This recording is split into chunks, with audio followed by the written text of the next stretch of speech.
చేసుకున్నారు. అబ్బాయి ఏం చేస్తాడు, మీ కోడలు ఏం చేస్తుంది ఇప్పుడు?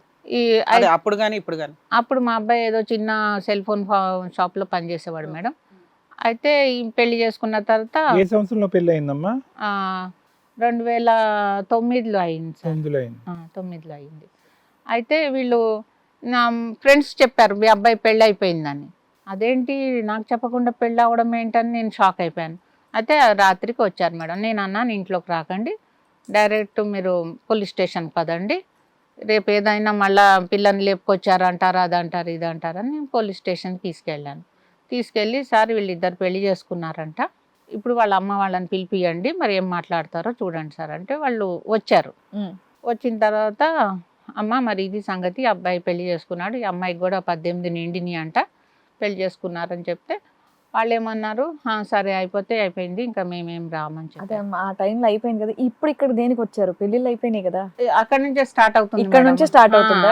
మెయిన్ అంశాలు చెప్పండి.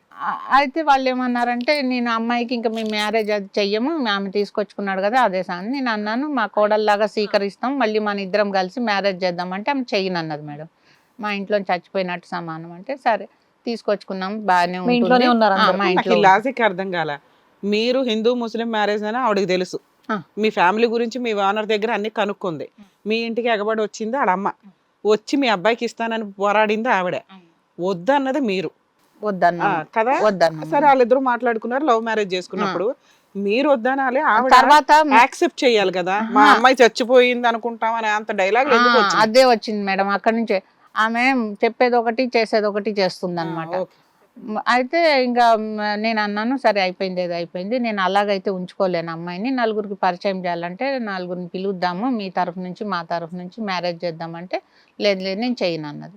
చేయను అంటే నేను నవాబులను అడిగి సేమ్ మళ్ళా అదే పెళ్లి చేసాం మేడం. పెళ్లి చేసాం, బాగా ఉంది అమ్మాయి, అమ్మాయితో ఏం ప్రాబ్లం లేదు మాకు. అమ్మాయి అయితే వాళ్ళ అమ్మ ఒక 1 వీక్ తర్వాత మెల్లగా ఫోన్ స్టార్ట్ చేసింది. ఫోన్ స్టార్ట్ చేసింది, వస్తుంది పోతుంది. అయితే ఈ అమ్మాయి లేచిపోయి పెళ్లి చేసుకుంది కదా మేడం, ఇంట్లో అక్కడ వాళ్ళ ఏరియాలోనే అమ్మాయి బెంగళూరులో ఉండి చదువుకుంటుందని చెప్పిందంట. అయితే సరే అదే అయిపోయింది. సడన్గా నా అమ్మాయి ఒకరోజు ఎందుకో భర్తతోటి గొడవ పెట్టుకుంది మేడం. గొడవ పెట్టుకుని ఆమె ఇంటికి వెళ్ళిపోయింది. ఇంటికి వెళ్ళిపోతే నేను అప్పుడు అడిగా ఏమైంది అమ్మాయి ఎందుకు రావట్లేదంటే లేదు ఏదో గొడవ పెట్టుకున్నారు అని అన్నది. సరే గొడవ పెట్టుకున్నారు వచ్చేసాయని చెప్పాను. సరే వాళ్ళ నాన్న ఏదో తీసుకొచ్చాడు అప్పచెప్పాడు మా ఇంట్లో. అమ్మాయి బాగానే ఉందండి, బాగానే ఒక పాప పుట్టింది. పాప పుడితే మేము గ్రాండ్గా పార్టీ చేసాము, వాళ్ళు కలిసిపోయారు మేము కలిసాము, అంతా బాగానే ఉన్నది మేడం. బాగానే ఉన్న తర్వాత బాబు ఏం చేశాడంటే ఒక ఇల్లు కొనుక్కుంటాను నేను అన్నాడు. సరే కొనుక్కుంటే నాకు నవాబులు కొన్ని డబ్బులు ఇచ్చారు మేడం. అప్పుడు నేను చిన్న రేకులు ఇల్లు కొనుక్కున్నాను బంజారాహిల్స్లో. అదేమైందంటే అది అమ్మితే నాకు ఒక 17 లక్షలు వచ్చినాయి. అయితే నేను అన్నాను నువ్వు జాబ్ చేస్తున్నావు కదా, నీకేమన్నా ఈఎంఐ లాగా ఏవో వస్తాయి కదా, సన్ సిటీలో ఇల్లు కొనుక్కుందాం బేటా అని చెప్పాను. అలాగనే ఇల్లు వచ్చింది మేడం. ఒక 33 లక్షలు కొనుక్కున్నారు. కొనుక్కుని బాబు అన్నాడు ఇక్కడ పేరు మీద రిజిస్ట్రేషన్ అయింది, బాబు పేరు మీద.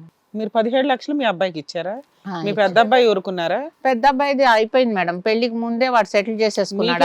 ఇప్పుడు ఆ ఇల్లు మీ అబ్బాయి పేరు మీద పెట్టారు? నాకేం లేదు మేడం, ఏం లేదు. ఇప్పుడు నీకు నవాబులు ఇచ్చింది నీ పోషణ నిమిత్తం. ఇద్దరు పిల్లలు పెళ్లిళ్ళు అయినా వాళ్ళ జీవితాలు అలకుంటాయి. రేపు ఏదన్నా నీకు రూపాయి అవసరం అవుతుంది, వాళ్ళని అడుక్కోవాల్సిన అవసరం లేకుండా నీ దగ్గర ఉంచుకోవాలి. నేను వాళ్ళకి ఇచ్చేసాను. ఇచ్చేసిన తర్వాత వాళ్ళు ఇల్లు కొనుక్కున్నారు, అబ్బాయి పేరు మీద పెట్టుకున్నారు. అక్కడే ఉన్నారు వాళ్ళతో పాటు? వాళ్ళతో పాటే ఉన్నాను. కోడలు బాగా ఉంది, ఆమె ఏమి ఇదేం చేయలేదు మాతోటి, మంచిగానే ఉంది. ఎంతమంది పిల్లలమ్మా? ఇద్దరు పిల్లలు. ఇప్పుడు కలిసే ఉన్నారా వాళ్ళిద్దరు? మాతోటే ఉండేవారు మేడం. ఇప్పుడు లేరు మేడం. ఎంతకాలం అయింది విడిపోయి? 5వ సంవత్సరం. 5 సంవత్సరాలు. పిల్లల్ని తీసుకెళ్లిపోయిందా? కలిసి తీసుకెళ్ళిపోయింది. 5 ఏళ్ల నుంచి మీ అబ్బాయి మీరు ఉంటున్నారు? 5 ఏళ్ల నుంచి మా అబ్బాయి నేను. అయితే ఆ అమ్మాయి ఏం చేసింది మేడం, ఈ అబ్బాయి ఏమో దుబాయ్కి వెళ్ళాడు మేడం. ఇక్కడ అప్పు ఉంటే తీరదు నాకు, నేను వెళ్ళి అక్కడ సంపాదించుకొస్తానని వెళ్ళిపోయాడు. వెళ్ళిపోయిన తర్వాత 1 ఇయర్ తర్వాత భార్యను కూడా తీసుకెళ్ళాడు మళ్ళీ. అప్పుడు 2 చిన్న పిల్లల్ని నా దగ్గర వదిలేశారు. వదిలేస్తే నేను అలాగే పెట్టుకొని డ్యూటీ అయితే మానలేదు, నేను చేస్తున్నాను. ఆ 2 పిల్లల్ని చూసుకుంటూ మళ్ళీ స్కూల్ టైం వరకు ఇంటికి వెళ్ళిపోవడం అట్లా జరిగింది. ఈ అమ్మాయి కూడా దుబాయ్ నుంచి ఒకసారి ఇండియాకి వచ్చింది. భర్త తర్వాత వచ్చాడు, ముందు ఈమె వచ్చింది. వచ్చి నేను ఎక్కడో జాబ్ చేస్తానని అడిగింది. అడిగితే బాబు అన్నాడు వద్దు, ఇంకా 4 నెలల్లో నేను కూడా వచ్చేస్తున్నాను కదా, అప్పుడు చూద్దాంలే, ఇప్పుడైతే ఇంట్లో ఉండన్నాడు. లేదు ఇప్పుడు మంచి ఆఫర్ ఉందని జాబ్ చేసింది, ఒకని తగులుకుంది మేడం అక్కడ. తగులుకునేటప్పటికి అది మాకు అక్కడ తెలియలేదు. ఎక్కడమ్మా, హైదరాబాద్ లోనేనా? ఇక్కడ పెద్దమ్మ జూబ్లీ హిల్ పెద్దమ్మ టెంపుల్ ఎదురుగుండా. ఓకే. అది తగులుకునేటప్పటికి అది నాకు తెలియదమ్మా, ఎందుకంటే ఆమె పుట్టింటికి వెళ్ళేది కాదు, మా దగ్గరే ఉండేది. ఆమె ఎక్కువ ఇంగ్లీష్లో మాట్లాడుతుంది. నేనేదో భర్తతో మాట్లాడుతుందేమో అని నేను ఎప్పుడు రాత్రులు మాట్లాడతారు కదా మేడం వాళ్ళకి అని నేను ఎప్పుడు పట్టించుకోలేదు. మా బాబు నాకు ఒకసారి చెప్పాడు, అమ్మ ఆమె మాటల్లో తేడా వస్తుంది, కొంచెం గమనిస్తుండు అన్నాడు. అట్లేం లేదు లేబట, ఎందుకంటే పాపం వర్క్ చేస్తుంది కదా, ఎవరికైనా కొంచెం చిరాకుగా ఉంటుంది, అలాంటి అమ్మాయి కాదు అని చెప్పాను. అలాగనే ఉండేది కూడా మేడం, అమ్మ అమ్మ అనుకుంటా నన్ను బాగా చూసుకునేది నన్ను. అయితే మా బాబు వచ్చేసాడు ఇండియాకి. ఇండియాకి వచ్చాడైనా 4 రోజుల తర్వాత ఆమె వెళ్ళిపోయింది వాళ్ళ అమ్మగారింటికి. చిన్న గొడవ పెట్టుకుంది. ఎంత కాలానికి వచ్చాడు మీ అబ్బాయి? 4 నెలలకి. 4 నెలలకు వచ్చాడు. ఈ 4 నెలల్లో ఈవిడ నైట్ టైం ఎక్కువ ఫోన్లు మాట్లాడుతుంది. ఆ అబ్బాయి వచ్చిన తర్వాత వెంటనే గొడవ పెట్టుకుని వెళ్ళిపోయింది. వెంటనే అండి, ఏంటి ఏదో మెసేజ్ పంపించింది, అది వాడికి పంపించే బదులు వీడికి వచ్చేసింది పొరపాటున. వచ్చేటప్పటికి వీడు చూసుకుని ఏంటి అనేటప్పటికి ఇంకా నువ్వు వైఫ్ ఫోను నీకు చూడకూడదు, నీకు లా తెలియదా నీకు, అది ఇది అని అంటుంటే నేను అన్నాను, ఏంటమ్మా వాడేం అడుగుతున్నాడు, నీ భర్తనే కదా, చూపిస్తే ఏం పోతుంది అని అంటే, లేదు అట్లా మీకు అసలు తెలియదు, ఈ రూల్స్ మీకు ఏం తెలియదు, భార్య ఫోన్ పర్మిషన్ లేదే భర్త చూడకూడదు అని ఏదో చెప్పింది నాకు. సరే అయిపోయింది. ఒక 15 నిమిషాల్లో వాళ్ళ మమ్మీ వచ్చేసిందమ్మా. వచ్చేసి మా కూతురికి దయ్యం పట్టుకుంది, నేను తీసుకెళ్తానులేమ్మా 2 రోజుల్లో పంపిస్తాను. సరేలే అనుకున్నాను నేను. ఏం పెద్ద గొడవ ఏం కాలేదు మేడం. ఇది ఎంతకాలం క్రితం? ఇది 5 సంవత్సరాలు కరెక్ట్గా. తీసుకెళ్ళి ఒక వారం అయింది. నేను అన్నాను, అబ్బాయి వచ్చాడు వారం అయింది, నువ్వు బాగా దయ్యాన్ని దించారా దించలేదా? తీసుకెళ్ళిపోయావు ఏంటమ్మా ఇంకా? దయ్యాన్ని దించారా? ఏం లేదు మేడం, పెంచుకుంటున్నారు ఇంకా. అయితే నేను అన్నాను, ఏమైంది ఆ అమ్మాయి రాలేదు అని అంటే, లేదు కొంచెం డిస్టర్బ్ అవుతుంది ఎందుకు అమ్మాయి, నేను పంపిస్తాను, నువ్వేం తొందరపడకు అన్నది. సరేలే అనుకున్నాను. నేను పిల్లల్ని స్కూల్కి తీసుకెళ్తున్నాను. స్కూల్కి సడన్గా స్కూల్లోంచి తీసేశారు పిల్లల్ని. ఇదేంటి పిల్లల్ని తీసేశారు ఏంటి స్కూల్లోంచి అంటే, లేదు ఎండాకాలం సెలవులే కదా, ఇక్కడ కొంచెం వేద్దాం, మా కూతురికి సరిగా ఒంట్లో బాగుంటలేదు.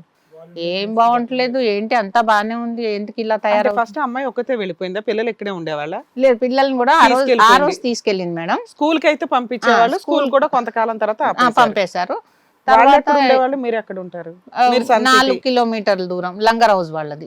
ఓకే, లంగర్ హౌస్ దగ్గరలో స్కూల్ వేసుకోవడానికి వాళ్ళు ప్లాన్ వేసుకున్నారు. నాకు టీచర్ ఫోన్ చేసి చెప్పింది, మీ పాపల్ని ఇలా తీసేస్తున్నారు అని చెప్పారు.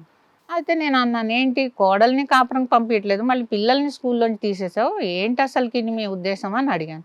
ఏం లేదబ్బా, కొంచెం అల్లరి చేస్తున్నారు కదా పిల్లలు, నువ్వు కూడా చూడలేవు, డ్యూటీకి వెళ్తున్నావు, అది ఇది అని ఏదో తీయగా చెప్తుంది నాకు. సరేలా అనుకున్నా. ఆ తర్వాత అక్క ఫోన్ చేసింది. ఇంకా అక్కకి చెప్పాల్సి వచ్చింది మేడం. నేను ముందేమో లోపల ఏదో లే అనుకుని నేను చెప్పలేదు. అక్క ఇట్లా కాపురానికి రావట్లేదు అంటే, ఎప్పటి నుంచి అంటే, దగ్గర నెల అవుతుంది అక్క అన్న.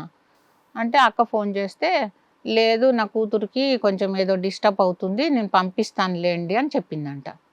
సరే పంపిస్తాను అన్నది కదా అని ఇంకా అనుకున్నాం. ఆ తర్వాత కూడా నెల అవుతుంది, 2 నెలలు అవుతుంది, పంపించట్లేదు. అప్పుడు మేము ఏం చేసామంటే, లాయర్ ఉంటే ఆవిడ దగ్గరికి వెళ్ళాం మేము.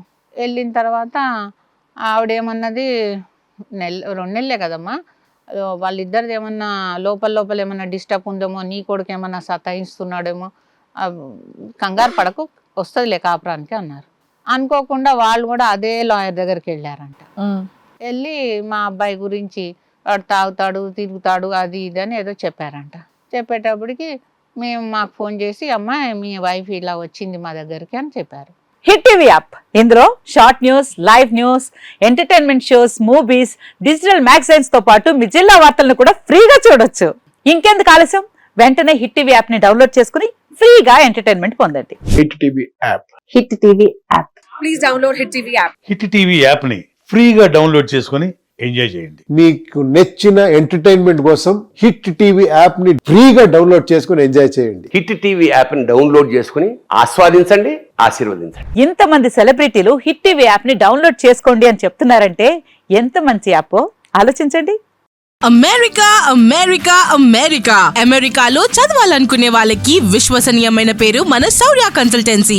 UK లో 1 year masters, UK లో 1 year masters, 2 years work permit up to 5 years visa. Contact Saurya Consultancy.